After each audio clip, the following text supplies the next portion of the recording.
Hello hi అండి, అందరికీ నమస్కారం. నేనైతే మీ కళ్యాణిని. ఈరోజైతే ఇక్కడికి అనుకుంటున్నారా? ఎక్కడికంటే చెప్తాను ఆగండి. మన నిర్మల్లో దేవరకోట తెలుసు కదా, అదే పాత మార్కెట్ వెనకాల దేవరకోటకైతే టెంపుల్కి అయితే వెళ్తున్నామండి. ఈరోజు శనివారం, అలాగే పున్నం ఉండడం వల్ల మేమైతే టెంపుల్కి వెళ్దామని చెప్పేసి డిసైడ్ అయితే చేసుకున్నాం. సాయంత్రం పూట కాబట్టి 7:30 అవుతుంది. చీకట్లో అయితే చూడండి, ఇక్కడ ఒక్క లైట్ లేదు అసలు.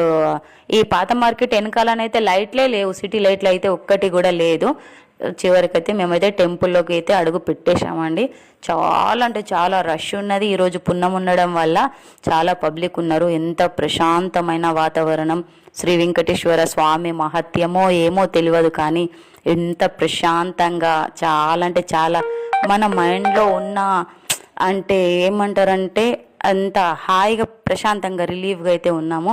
అక్కడికి వచ్చేసి అయితే మళ్ళీ అందరు దర్శనం అయితే అయిపోయిన తర్వాత ప్రసాదం అయితే పెట్టారండి. ప్రసాదం తినేసినాం, పిల్లలం మేమందరం కలిసి ప్రసాదం అయితే తిన్నాము. తిన్న తర్వాత మళ్ళీ ఏమంటారు, పులిహోర, ఉప్మా, చట్నీ ఇదైతే పెట్టారు. అందరికి ప్రతి ఒక్కళ్ళకు కడుపు నిండనైతే పెట్టారండి. ఫస్ట్ ఆఫ్ ఆల్ అయితే ఆ టెంపుల్కి సంబంధించిన వాళ్ళందరికైతే చాలా చాలా చాలా థ్యాంక్స్ అండి. పిల్లలు మేము అందరం కలిసి అయితే హ్యాపీగానైతే తిన్నాము. శనివారము ఆంటీకి అయితే ఒక్క పొద్దుకు కూడా పాపం తనకైతే టిఫిన్ అయిపోయింది అక్కడనే. మేమైతే చాలా హ్యాపీగా, కన్నయ్య అయితే బాగా తిన్నాడు. శ్రీ వెంకటేశ్వర